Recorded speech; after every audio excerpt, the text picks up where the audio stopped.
Welcome back to the deep dive. We're here to treat that relentless fire hose of information, not as some kind of threat, but really as a strategic resource. And today, we were looking right down the barrel of, media professional survival, frankly, because the game has fundamentally changed. It really isn't about if AI will affect your career anymore. It's really about this tough question. Are you, right now, using AI tools to get an earning advantage? Yeah. Or are you maybe in danger of being completely eclipsed by someone who is? That tension. Yeah. Yeah, it's absolutely palpable. And it's exactly why we frame this as a matter of professional survival. For years, AI felt theoretical, didn't it? Kind of academic. Now it's fully operational. Before you even think about tackling your next business strategy, your next creative task, you have to realize this shift. Well, recent analysis shows it's less of an option and more a necessary pivot, if you want to stay competitive, that is. And that urgency isn't just hype, right? It's backed by some pretty serious data. Yeah. We're looking specifically at that recent Goldman Sachs report. It lays out a very, very clear timeline. They're indicating that within the next 12 months, not 5 years from now, but now AI is really poised to fundamentally alter 3 major global work categories. And these are huge pillars of the economy. Exactly. Huge. We're talking about the engine of the modern white-collar world, things like knowledge-based work, the whole realm of writing and editorial professions. And critically, creative jobs too. Design, media production, you name it. The jobs that rely on synthesizing information, crafting those compelling narratives, or generating original visuals, they are squarely in the crosshairs of AI augmentation now. And yeah, in some cases, maybe even replacement. The wave isn't coming, it's already here, it's crashing ashore. But here's what's fascinating, I think. How quickly that threat has also become the opportunity. The same forces putting pressure on those jobs, they're also delivering some of the most powerful, newly updated tools the world's ever seen. And the best part, many of them, right now, are completely free. It's like an AI gold rush, but you need to stop sifting sand with a sieve and start using the industrial-grade excavators that are available. Which brings us right to today's mission. We aren't just talking about generic AI, chatbots. We are diving deep into a whole arsenal. 6 really powerful tools, all recently updated by Google, leveraging their latest foundational models. So the goal of this deep dive is to move past that sort of theoretical anxiety and actually establish a practical roadmap. How do you use these for commercial application? What are the stunning efficiency gains they offer? We're basically turning fear into advantage here. Okay, let's not waste any time yet. Let's try and understand the strategic DNA of this new arsenal. What really makes the approach of these specific Google tools unique compared to, say, a standalone AI app some startup launched 6 months ago? What's their edge? Good question. It really boils down to 2 core things, characteristics you can't ignore. Seamless, pervasive integration, and fundamental multimodality. Okay, let's start with the integration, because for me, that feels like the biggest barrier breaker for most professionals. Yeah. Friction, right? It just kills adoption. Precisely. Google gets that. If you have to download new software or constantly upload files to some third-party platform, that's adding cognitive friction. It's a hassle. You might use it once, maybe twice. But when the pressure's on, when a client needs that document now, you just default back to the old comfortable way. The genius, really, of this current wave is that these tools, no separate download, no separate sign-in, they're built right into the applications you already use every single day. Your productivity suite. Right, so we're talking the whole Google ecosystem, basically. Yeah. Gmail, Drive, Docs, Sheets, Slides, even Chrome itself. Your entire operating environment becomes your AI platform. Exactly right. Think about Gmail. So many knowledge workers live in their inbox, right? Hours a day. The source material we looked at points out this tiny but actually revolutionary feature, that newly integrated AI assistance icon. Sometimes it looks like a little magic wand or a star icon, usually up in the top right of the Compose window. Yeah, I've seen that icon. Yeah. And I bet most people just dismiss it like, ooh, neat trick. But the functional reality is different. Completely different. That single integrated icon. It can instantly write, refine, or even rewrite entire emails for you. That saves minutes on every single message, adds up to hours every week. But maybe more importantly, think about those long email threads. You open one with 3-4 colleagues CC'd. That same feature can instantly summarize the entire conversation before you even read the first word. See, it's not a separate workflow. It's integrated. It's context-aware efficiency baked right into your communication pipeline. That immediacy, it shifts it from being some theoretical luxury tool to a daily, absolutely essential utility. That makes perfect sense. The AI's power is just multiplied when it already understands my documents, my past emails, my calendar, and I don't have to manually upload a thing. Okay, let's move to the second characteristic, multimodality. This is where I think sometimes people's eyes glaze over, they hear the jargon and tune out. How do we define multimodality simply? And why is it so essential for these tools we're discussing? Okay, simply put, multimodality just means the AI model is like a polyglot, but for data types. It can understand, accept, and produce various modes of information all at the same time. So the system doesn't just see the world as text, it sees images, it sees code, video, audio. It's not stuck in just one dimension anymore. Right. So why does that ability handling multiple data types, why does that matter so much for commercial applications, real-world use? Because real-world professional workflows, they're inherently complex. They cross different media all the time. Think about that translation example we touched on earlier. If an AI is truly multimodal, it means you can feed it an audio input, say a 40-minute industry analysis podcast, maybe in Portuguese. The AI doesn't just break. It can take that foreign speech, turn it into text, then translate that text into English. And finally, it can produce the output as a clean, natural-sounding voiceover in the new language. Wow, okay, that's a true end-to-end workflow then, not just one piece of it. Exactly. That seamless jump between text, audio processing, language models without breaking the chain. That's foundational. We'll see later when we talk about creative tools like Nano Banana how crucial this is. The AI needs to understand the texture and shadow in a photo that's image data and combine it with a text prompt language data to create a new photorealistic image data output. Without multimodality, the really powerful creative tools, the ones that give you that information differential, they just wouldn't function. Okay, that connection is key. Let's move into section 2 then. We're talking about taking these powerful foundational models and basically customizing them, turning them into hyper-efficient specialists for very specific tasks. We're starting with Gemini and the introduction of custom gems. Right. This is where AI automation really starts to mature, moving beyond just generic conversation. If you've used other large language model platforms, you might know these as custom GPTs, Google's calling them gens, and they're essentially custom-built experts designed to execute specific high-frequency tasks perfectly based on the criteria you define. And the platform gives you some pre-built ones to start with, doesn't it? Like generating storybooks or getting inspiration for social media posts, basic writing assistance, those sorts of things. Good starting points. They are, yeah, good starting points. But the real commercial edge, the thing that gives you a genuine competitive advantage, that comes when you create your own custom expert. And the beauty is the customization process. It's all done through dialogue, but, and this is important, it requires strategic discipline. Okay, so what's the critical strategic instruction then? If I want to create a custom gem that actually delivers measurable, consistent value based on what our source material says. It actually sounds a bit counterintuitive at first, but the core instruction is simplicity and constraint. Your gem must be designated as a specialist in one specific area. Think of it like building an employee. Employees perform best when they have a single, clearly defined mission, right? That's specificity. It sounds restrictive, though. If I make my gem too specific, aren't I risking, AI bias or just limiting its usefulness? Why would I want to restrain such a powerful AI model? That's a really sharp point, actually, and it hits on the most common mistake people make. Trying to make their gem a generalist. If you ask your gem to be your, quote, all-purpose business assistant, unquote, it's going to perform all tasks with, like, C-level mediocrity. The constraint is the strength here, because it allows the model to prioritize deeply. Let's stick with our example.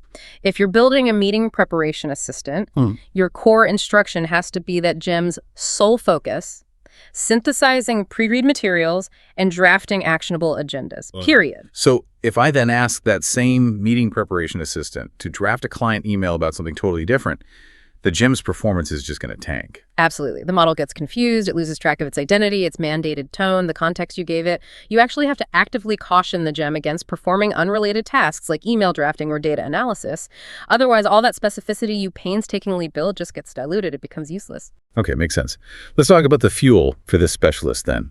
I understand I can feed it specific knowledge documents. That ensures the output is always consistent, high standard, and crucially based on my company's specific way of doing things. Yes, and this is the feature that elevates the gem from just a neat novelty to a critical business asset.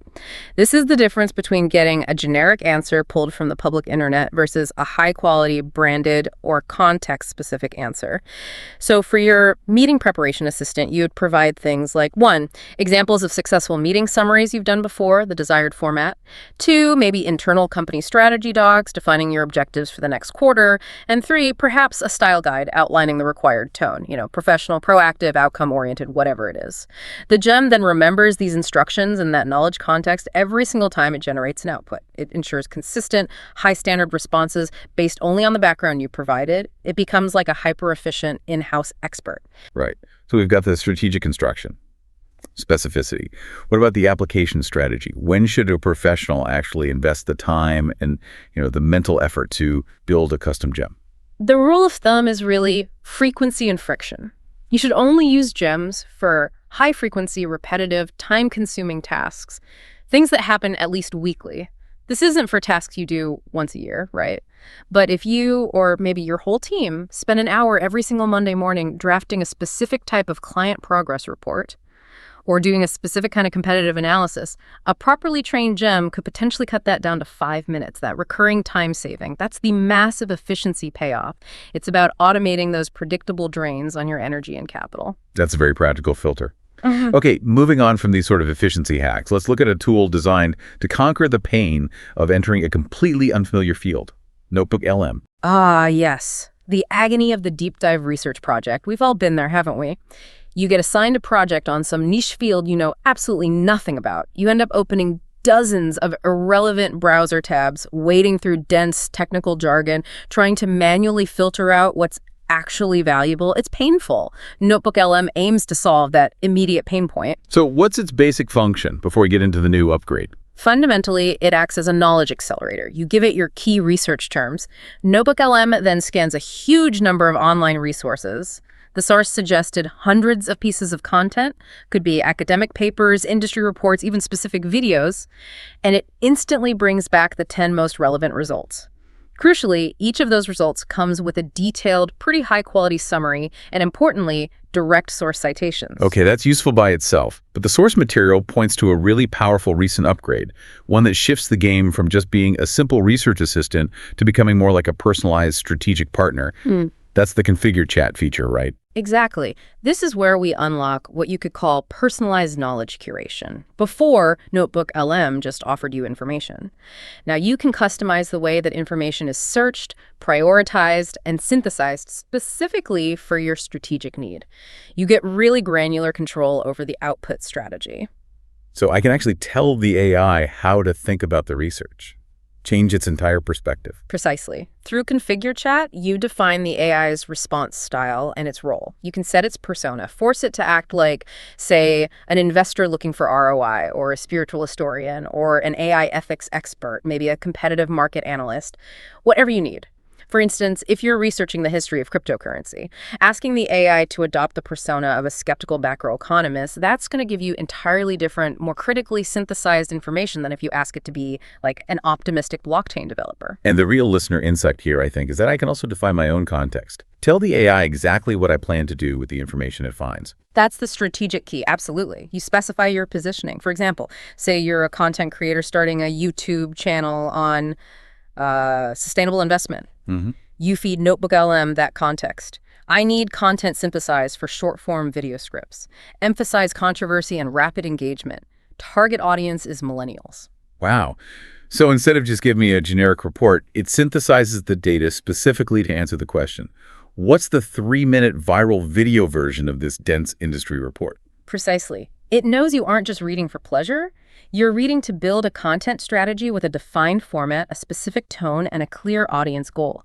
This transforms a generic research tool into a targeted, personalized knowledge partner, tailored specifically for your commercial goals. It accelerates your market entry, your strategic planning. It's a huge advantage. That level of customized strategic research. Yeah, that's incredibly powerful. Okay, let's transition now into section 3. We're shifting gears pretty dramatically here, moving from text analysis and research to the immediate practical applications in creative media production.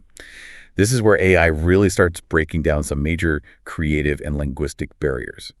Let's kick off with Google AI Studio, or G Studio. Right, G Studio. This is where the rubber really meets the road for that multimodal functionality we talked about. Think of it as a workbench. It moves beyond just getting custom responses from an AI. It lets users build custom AI functionality directly, just using prompts and a pretty simple interface. Great, that phrase, build custom functionality, that still sounds incredibly technical, like something only a developer would touch. How approachable is G Studio really for, the average user? Well, the interface is definitely designed to be intuitive. You go into G Studio, and you're presented with these clear, accessible functions you can basically chain together. Things like understanding products, generating short videos, advanced photo processing, text-to-speech, speech-to-text. You're essentially assembling workflows, not writing lines of code. Okay, let's focus on the example provided in the source. Building that multilingual voiceover tool. Yeah. This speaks directly to the competitive advantage of breaking the information differential we discussed earlier, getting info faster than others. Yeah, this is a perfect, really actionable demonstration of advanced multimodality in action. If you're an entrepreneur, maybe an analyst, and you need to quickly consume and translate cutting-edge industry videos from another language, say a specific, highly technical talk given only in Mandarin Chinese. Traditional localization, getting voiceovers, it's often prohibitively expensive and incredibly slow. With G Studio, you just select the functions, generate voice, and convert audio and basically chain them together in the interface. Okay, walk us through this step-by-step process the source details. And let's pause for a second to really acknowledge the massive time compression we're talking about here. Okay, sure. It goes like this. 1. Input. You upload your source audio file. In the example, it was a technical segment from a Chinese YouTube video. 2. Transcription. The AI immediately processes that audio into text. The source specifically noted the transcription was remarkably accurate, even with complex domain language, which really speaks to the strength of the underlying model. 3. Language selection.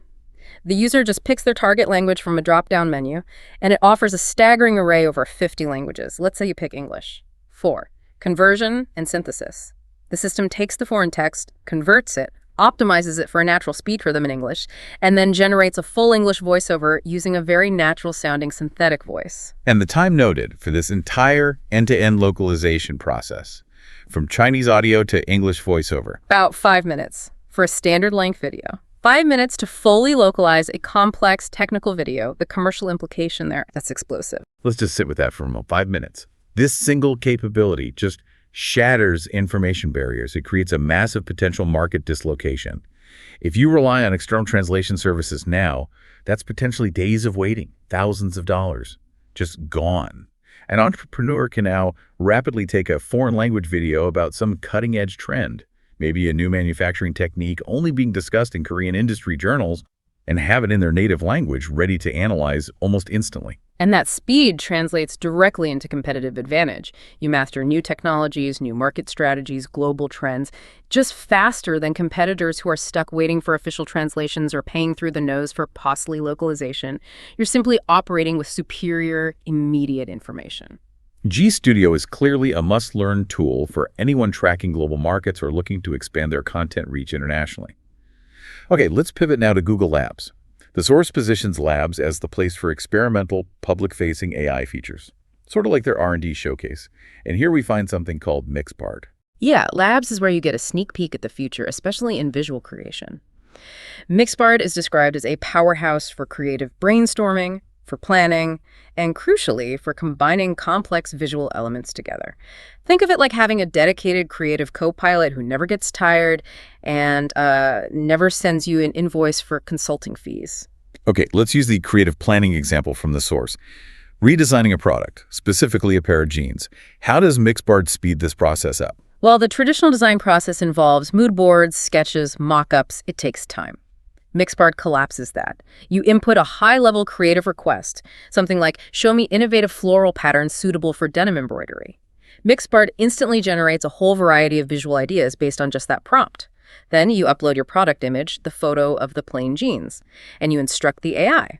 Combine these floral patterns onto the jeans image, adapting the pattern density realistically to the seams and shape. And the result is? Within seconds, you have a visually designed garment.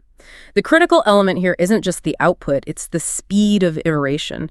You can generate dozens of different versions, changing the flower size, the color palette, the pattern density, without ever needing to touch traditional design software like Illustrator or Photoshop. And how does it handle more conceptual planning? Not just product design, but maybe planning for a large event? The Christmas party example from the source gives a great illustration of that conceptual efficiency. If you input a complex theme, like a Scandinavian minimalist Christmas party concept, the system instantly generates a variety of high-resolution theme images, but also essential reference elements. Specific designs for Christmas trees, different lighting configurations, snowy outdoor scene mock-ups, detailed festive table settings. You basically bypass that difficult, time-consuming conceptual stage where you're trying to visualize something from scratch. Wow, so the efficiency gain for, say, event planners or e-commerce sellers needing lifestyle shots or designers, it's potentially astronomical. It really is transformative. Instead of spending days in consultation with a professional designer trying to convey abstract visual ideas or relying on generic stock photos that everyone else uses, you can generate multiple specific proprietary creative versions in just minutes. This drastically lowers the cost of visual creative testing and iteration. It allows small businesses or even independent designers to get professional-level visual assets quickly and incredibly cost-effectively. Okay, now we move to what the source claims is perhaps the world's strongest dedicated image generation function, Nano Banana or Nano. That's an incredibly bold claim. It suggests it might even eliminate the need for traditional, complex image editing software like Photoshop for certain commercial mockups. It is a bold claim, absolutely. But the quality of the output described and the sheer complexity of the tasks it handles, well, it certainly supports that claim. Nano, which is available within Gemini and also within G Studio, seems to excel not just at generating high-res images from text prompts, which many models do now, but more importantly, at realistically combining and manipulating multiple distinct images with really impressive photorealistic fidelity. Let's look at the commercial applications that justify this. Okay, application 1. Virtual try-on for e-commerce. This has been sort of the holy grail for online clothing companies for years, right? Mainly because it's so incredibly difficult to realistically replicate the physics, the shadows, the fabric trade, the wrinkles. And Nano appears to have cracked or at least significantly advanced those physics challenges. The process for the user is deceptively simple. First, you upload a personal photo, could be a model, could be yourself. Second, you upload the image of the clothing item you want to try on a specific t-shirt, a new jacket design, a unique dress.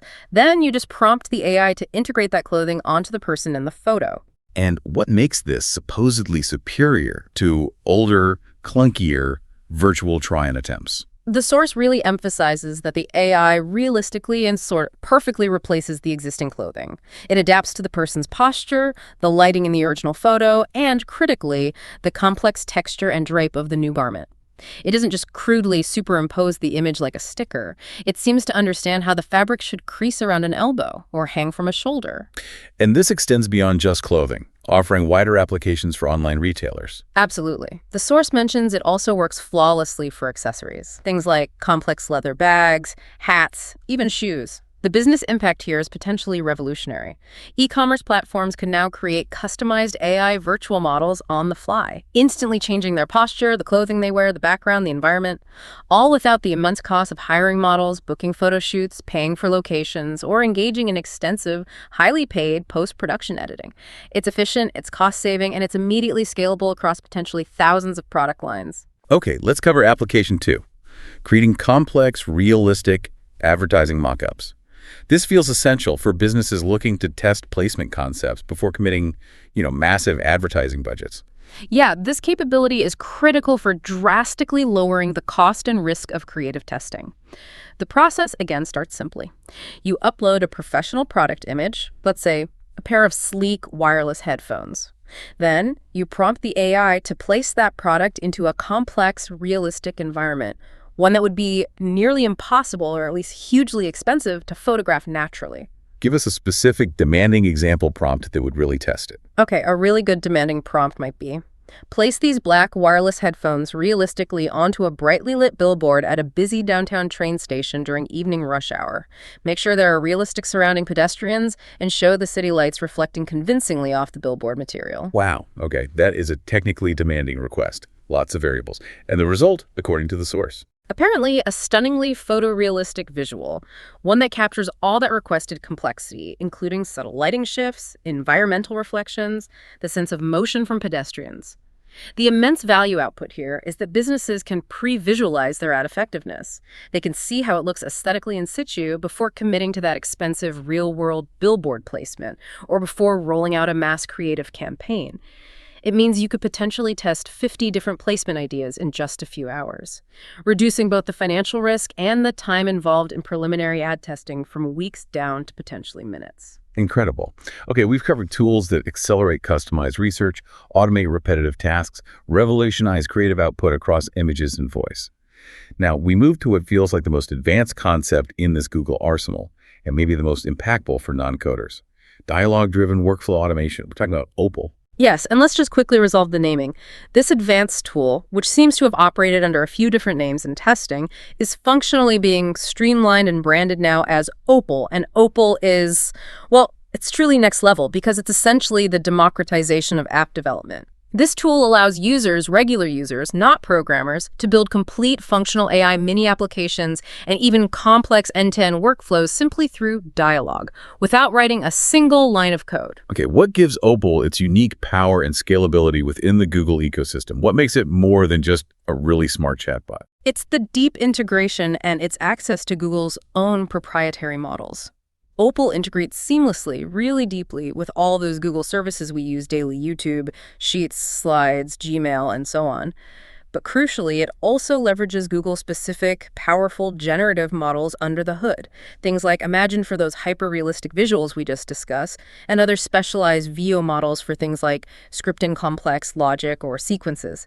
It's the tight synergy between all these specialized tools, all orchestrated by Opal through simple conversation, that provides its incredible scale and versatility. And for users who might feel intimidated thinking build an app, I understand there's a massive library of pre-existing templates to get started. Absolutely. That's key for adoption. The application library seems designed to anticipate the most common commercial processes people need. You'll find templates for really complex, multi-step tasks already built out. Things like automated blog content creation workflows, generating in-depth business analysis reports from raw data, personalized fashion recommendation engines, even full video generation sequences. They've basically codified the pathways for success in many common areas already. Okay, let's look at two examples that really demonstrate its versatility. First, the automated fashion recommendation engine. How does simple dialogue build that complex, personalized application? While the creation process itself is initiated by dialogue, the user basically defines the app's purpose and what inputs it needs. So the app creation might start with Opal asking basic questions. What is this app for? What information does it need from the user? Like their location, the occasion they're dressing for, style preferences. Once that app is created through conversation, it executes a highly sequential process when a user interacts with it. Step 1, input collection. It asks the end user for those specific inputs you defined, e.g., I need an outfit for a business dinner in London next Tuesday. Step 2, logic execution. It accesses relevant data, maybe a fashion database, or it generates ideas based on current trends and the user's input. Step 3, visualization. And this is key. It doesn't just give text suggestions. It provides visual renderings of the outfits, probably using Nano Banana's image generation capabilities under the hood without the user even knowing. So it takes a complex, personalized task, essentially being a personal stylist, and turns it into a simple, prompt-driven execution that delivers a useful, multimodal result. That's impressive. And now, probably the most impactful example for our commercially focused listeners, the automated ad video generation workflow. This is where Opal really shows its power to just collapse what would normally be a creative department's entire timeline. Yeah, this is arguably the most commercially significant application detailed in the source material we reviewed. Just imagine the usual complexity of producing even a simple 30-second advertisement. Scripting, voiceover recording, finding or creating visual assets, editing it all together. It's a lot. Opal allows you to build a custom app that might only require 2 high-level inputs from the user. For example, product name, let's say artisan cat food, and target audience, maybe discerning cat owners who value organic ingredients. That's it. Okay, and then how does the system automatically execute that complex multi-step video creation workflow from just those 2 inputs? It sequentially chains together its internal specialized models. First, a scripting model kicks in. It automatically generates a compelling, audience-targeted script, specifically tailored to that organic cat food niche. Second, a voice model selects or generates a suitable voiceover. Maybe a warm, authoritative tone, or perhaps something more playful, depending on the product and audience. Third, visual sourcing or generation happens. It might pull relevant stock footage if appropriate, or, more powerfully, use the Imagine model to generate highly specific, original visual assets, maybe a shot of a cat happily enjoying organic food, a smiling cat owner, aesthetic kitchen shots, whatever fits the script. And finally, a sequencing editing model assembles all those elements, the visuals, the voiceover, the script, into a rhythmically effective advertisement video prototype. And the source noted that the resulting video wasn't necessarily perfect Final Cut quality, but it was effective for inspiring advertising ideas. Good visual rhythm, engaging graphics. The key takeaway here is maybe not perfection, but the incredible speed of prototyping. Precisely. That's the crucial point. The importance isn't necessarily the final, polished, ready-to-air product right out of the gate. It's the fact that Opal simplifies an immensely complex, multi-step commercial process scripting, visual concepting, sequencing, initial editing into a simple two-prompt execution.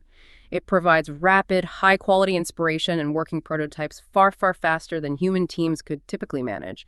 It accelerates the entire marketing lifecycle from idea to rough cut. Okay, that brings us towards our final segment then.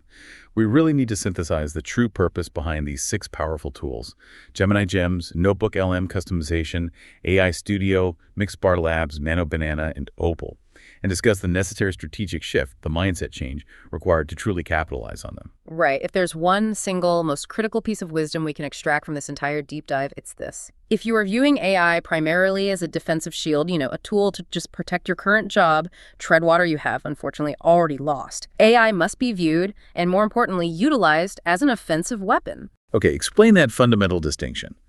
Offense versus defense in this new AI era. What does that really mean? Well, many professionals right now are understandably paralyzed by the fear of being replaced, so they desperately try to optimize their existing, often outdated workflows. They're hoping to just keep pace somehow. They're playing defense against what is essentially a technological tsunami. But history proves, again and again, this is the wrong focus. AI isn't primarily for minimizing your losses in the old game. It's for seizing entirely new, exponential opportunities that simply did not exist even a year ago. So you're drawing a powerful analogy here to previous big technological revolutions, right? Absolutely. Think back to the rise of the internet in the late 90s. What did the traditional media companies do? They spent all their energy desperately trying to optimize their printing presses, improve physical distribution logistics, make their paper and newspaper slightly more appealing. They were playing defense, trying to optimize the old, dying structure. While the people who actually built empires just ignored the old structure completely. Exactly. The new titans were the ones who saw the entirely new landscape the internet created. They went on offense. They built Amazon. They built Google. They built whole new e-commerce categories. They used the new tech to solve old problems in completely new ways.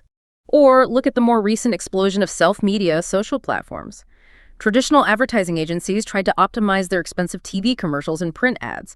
They became increasingly irrelevant. The people who achieved massive reach, influence, financial freedom, they were the ones who were first movers on the new platforms, YouTube, Instagram, TikTok, becoming key opinion leaders, content creators.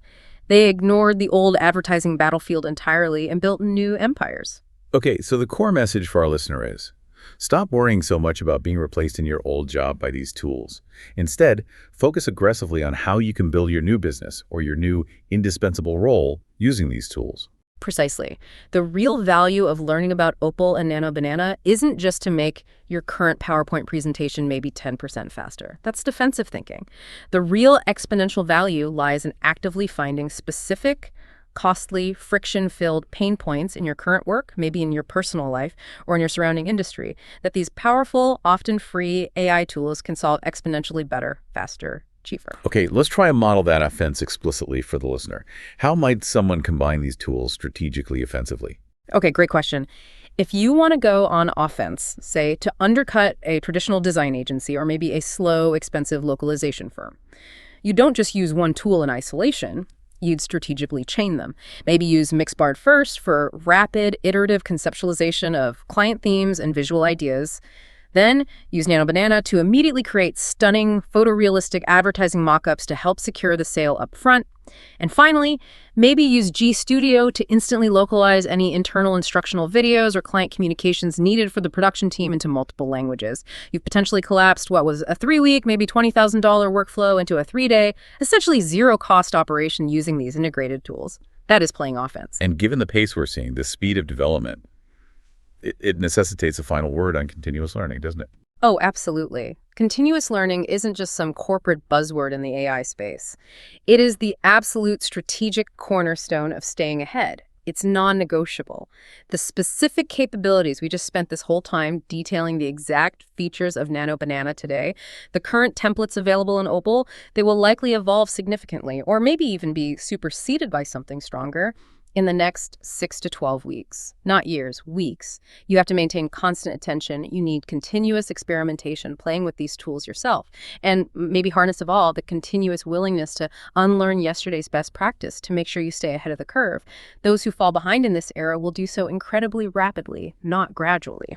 This has been an incredibly detailed and, frankly, quite an aggressive look at an arsenal of tools that are remarkably essentially free and immediately available for anyone to start using for commercial impact. Right. The AI era, it feels like it's only just begun. And the opportunities, particularly for those willing to engage with these highly specialized tools offensively, they seem almost unlimited right now. So the final question really is for you, the listener. It's this.